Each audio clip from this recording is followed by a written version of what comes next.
Okay, just for the sake of the video, we did go over the syllabus. I talked about most of this last time. If you're a distance student, read the thing and let me know if you have questions, okay? Now, we start today with a quiz because the assignment was on the exponents. Okay, there's some, weird things about the exponents.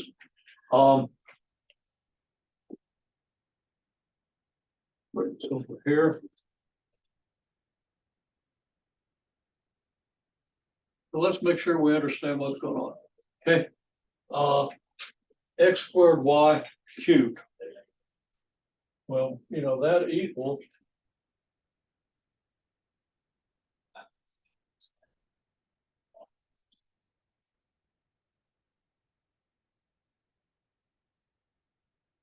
first of all, that's a 2 there. There's a looks on the board.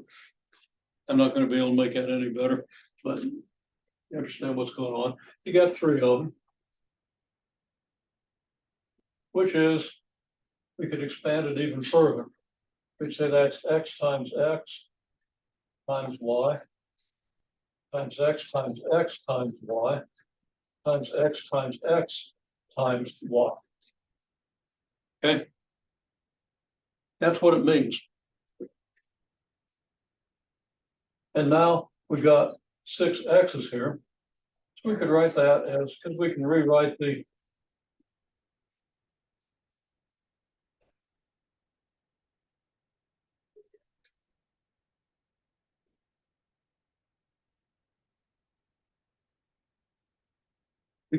multiplication in any order. And finally, that's x to the 6th. And there aren't that many y's. I just got carried away with writing 6 things, and I only need 3 y's. So it was appropriate that you were looking at me like I was nuts. Okay. If you were, I don't really, that would be appropriate. Gives me a signal that I did something. And that gives you x to the 6th, y to the 3rd. Now, that's how it works.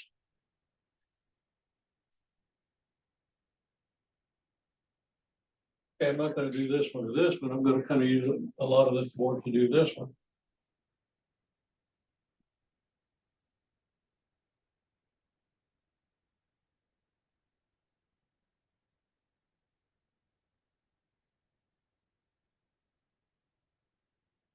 You wouldn't want to do that for this one, x to the 8th, y to the 14th, raised to the 7th. You need a whole page to write it out if you write small. Okay, but if you know how to expand this one, you know exactly how this one's going to work. You know that you're going to write out 7 of these, and each one is going to have 8 x's and 14 y's. Okay. So by understanding what it looks like if you write it out,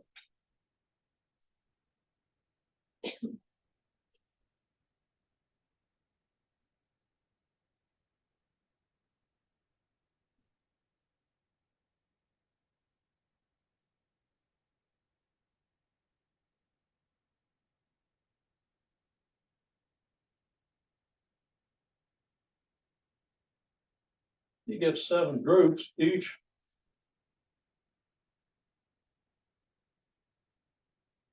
with 8 x's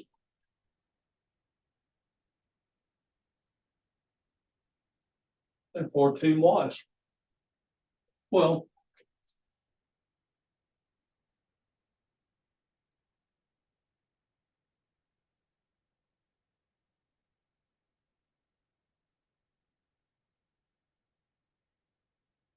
they have 8 times 7, which is 56 x's.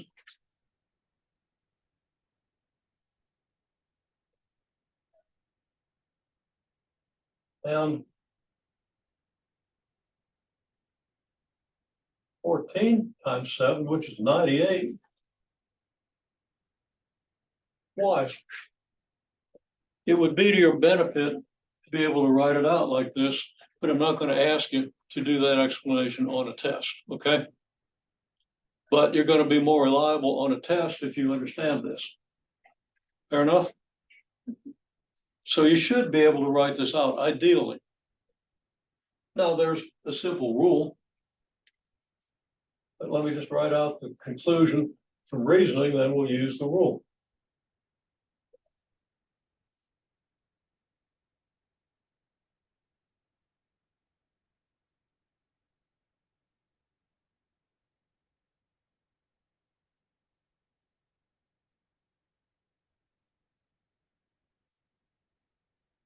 That's a little hard to read that, but it just says x to the 56, y to the 98. Okay. So there it is. Now,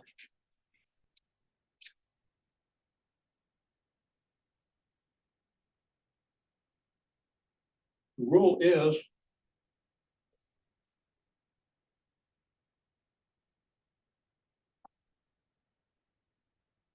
okay, that might be hard to read. It's x to the a, y to the b, raised to the c.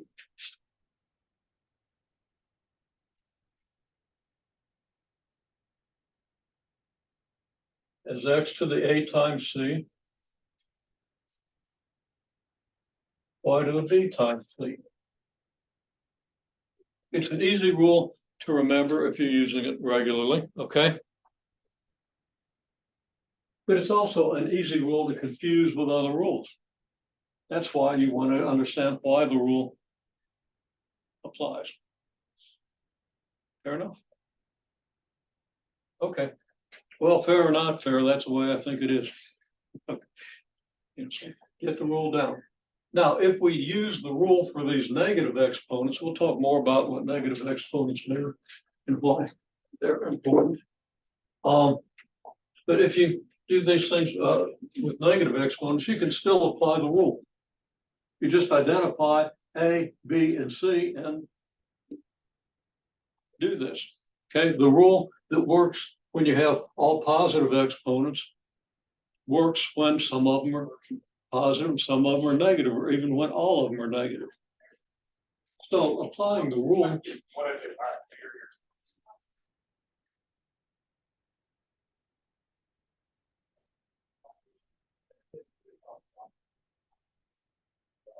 Well, A would be 3.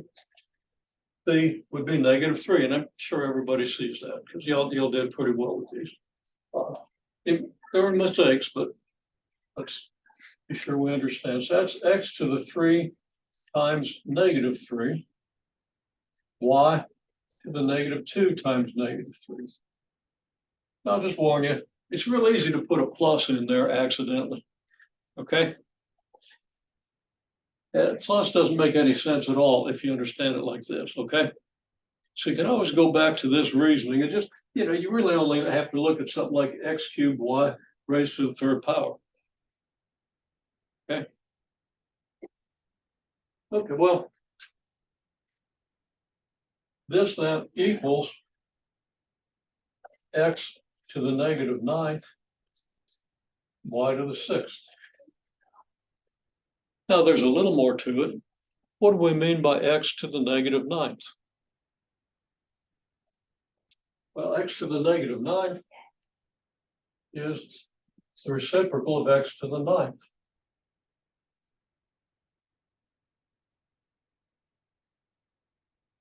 And we can even write that out as then y to the 6th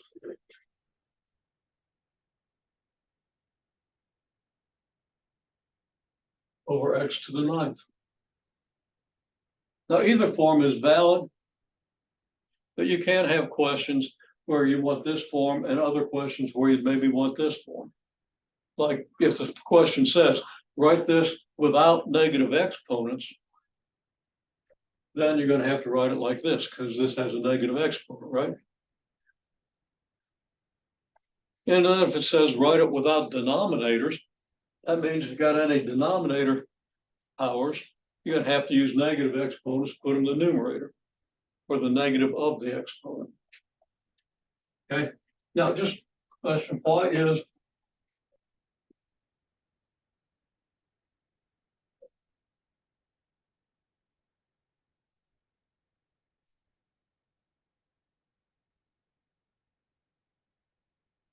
X to the negative ninth equal to 1 over X to the ninth. Well, in one sense, it's a convention because it's some things that we assume, but in another sense, it's really hard to think of how mathematics could be consistent if it wasn't. Okay.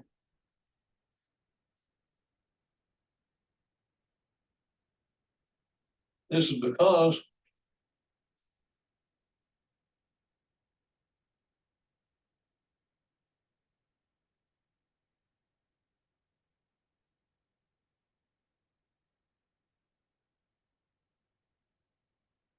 X to the ninth times X to the negative ninth. Well, you should know that another rule, let's put this down here to make sure.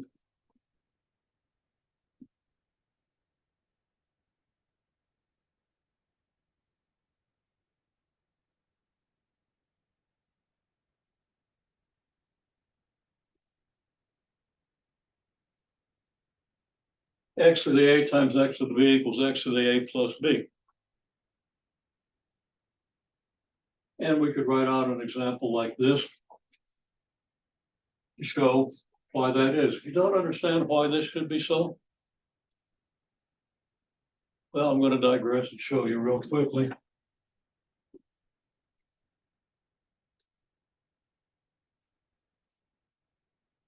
X squared times X cubed means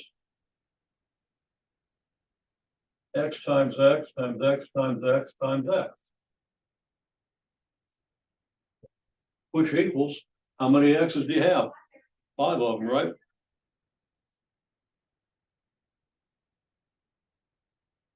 So if you're multiplying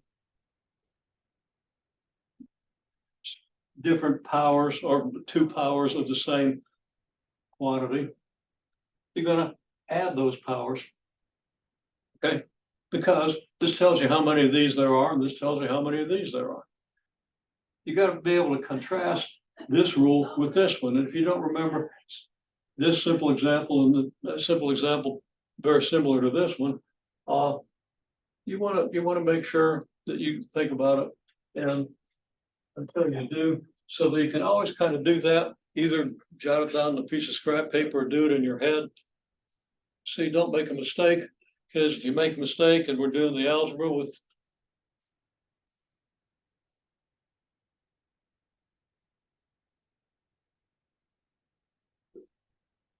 we're doing the algebra with functions of different types. You don't, and that's what pre-calculus is all about. You don't want to be tripping over these rules. It's real easy to write something down carelessly, write it down wrong, and then nothing works. Okay. Well, anyhow, now back to this. Why is X to the negative ninth equal to 1 over X to the ninth? Using this rule, X to the ninth times X to the negative ninth, it better be equal to X to the 9 plus negative 9, right? And what's that equal to? Well, 9 and negative 9 is 0. And what's X to the 0? It's got to be 1. Okay.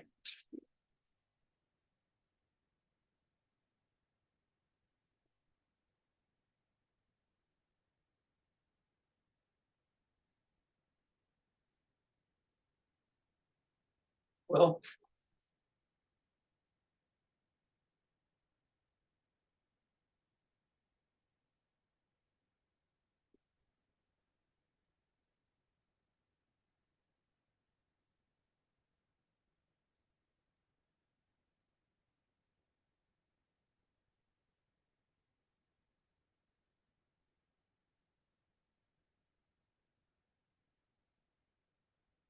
you divide both sides by X to the ninth.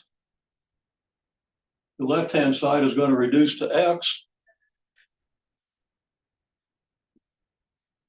And the right-hand side is 1 over X to the ninth. That doesn't reduce to X, it reduces to X to the negative ninth. Okay. So it has to be. Again, why do we assume X to the 0 is 1? Because what would X squared times X to the 0 be? It would have to be X squared. If X squared times X to the 0 is equal to X squared, then X to the 0 better be 1. Now, I'm not going to write that out, but that's worth understanding that reasoning is important. Okay. Now, I'm not making great use of board space here, but I can get this one in. Let's make sure we can see the board. Okay. We have 2 x squared y cubed raised to the 4th power. Well, we could write it out like that. It's not all that long, but you know, we're not going to do that. We're just going to use the whole idea of this rule. We've got 3 things in here, but that's okay. This applies no matter how many factors you have in here, okay? So the rule, once you've got the feel for the rules, it becomes obvious what to do, and I think it pretty much is. This equals 2 to the 4th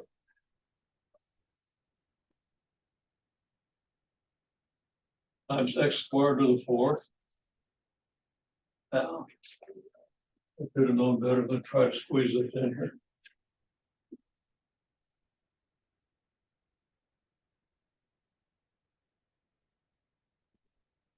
This equals 2 to the 4th times x squared to the 4th times y cubed to the 4th. 2 to the 4th is 16. Now, people will often want to multiply 2 by 4 and get 8. Okay, I see that a lot. And it's real easy to do. It's, 2 times 4 is an easy calculation. X squared to the 4th.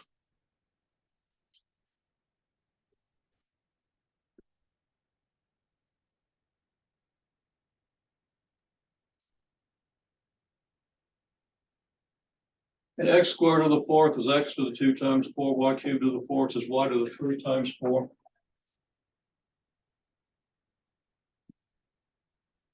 Oh, come on, right there. That can be read. Okay. And there you have it. Okay.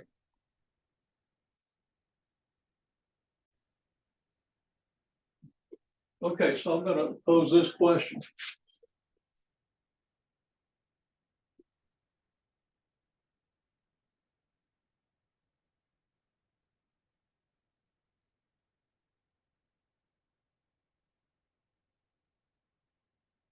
If f of x equals x squared, what is f of 3?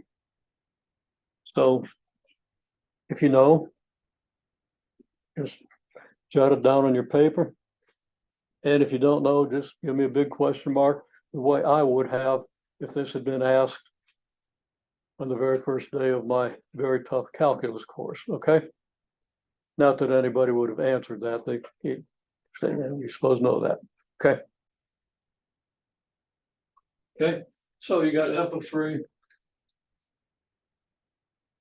equals 3 squared, and everybody got that. And I'm going to give a quick explanation of how to think about it because it also goes to distance students, okay? And it doesn't hurt you to see it. You got f of x equals x squared. You write down f of 3 equals, and it's obvious, I think, to everybody, but it's not obvious to everybody that comes into these courses. I've replaced x by 3, right? So in this step, x is now 3.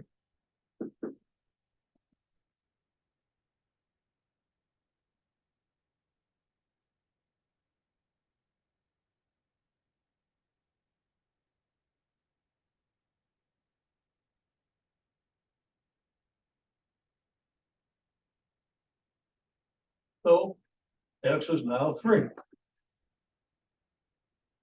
Okay, just substituted 3 for x. Just a simple substitution. Make sense? Well, just from what I see, I think everybody here is well prepared to do this. If you're a distance student, you have trouble with it, please let me know. I will try to address it, but the open math stuff will also tell you. We might not say it just this way, and I think this is an outstanding way of saying it because I just thought of it. Okay, I never said it exactly this way. What I've said is, okay, we've replaced x by 3, so we've got to replace this x by 3. And usually I don't write this, but I kind of like writing it the way I just did. Might be helpful to people who don't completely understand it. Okay, well, immediately somebody sitting back there knows that, you don't want to talk while the camera's on. It was off, but you want to be careful about that. So that was great. Okay, didn't want to give it away to everybody else. So he said, "See?" Okay, and it looked like, I just kind of caught well, I did a little lip ring out of my peripheral vision, and I thought I saw a pound per month. Okay. And I'm not a particularly good lip reader. My hearing isn't that bad yet.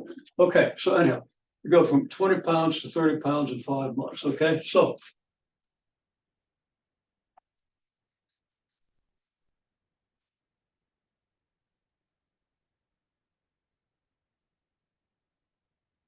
this is a very informal definition.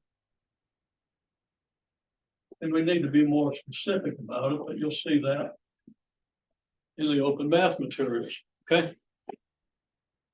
Average rate is the change in this divided by the change in that.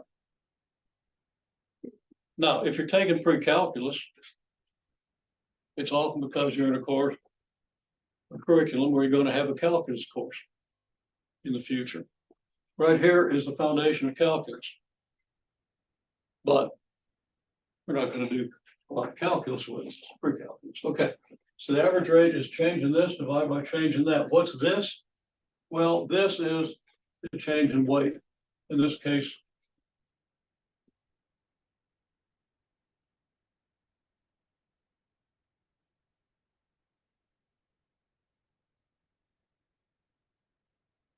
or the change in, well, what would you call 5 months? That's time, right? Time is changing. Time changes by 5 months. And then we write that out as, well, I'm going to write it out in detail.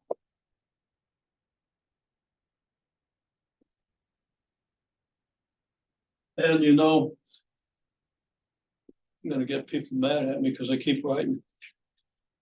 Come on, camera stuff. Okay, this is what we've been saying.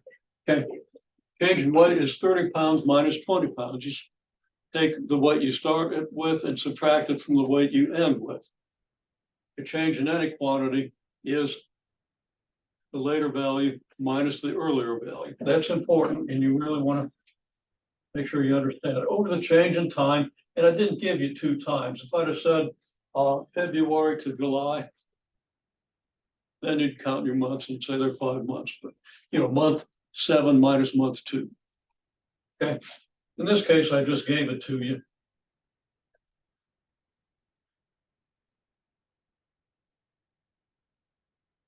And that's 10 pounds divided by 5 months. I'll abbreviate months by MO because we're out of time. Okay. And then you divide the 10 by the 5, and that gives you 2.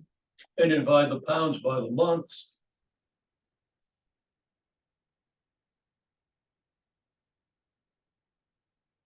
And it's 2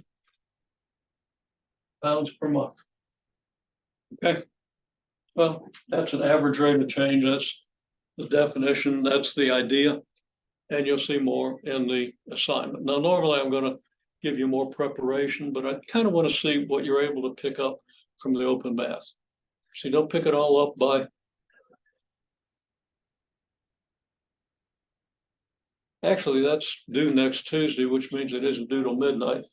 Okay, you got a Labor Day weekend coming up. You really don't have to worry too much about that. I think the assignment that you do need to worry about is a function notation. It seemed like you're in good shape for that.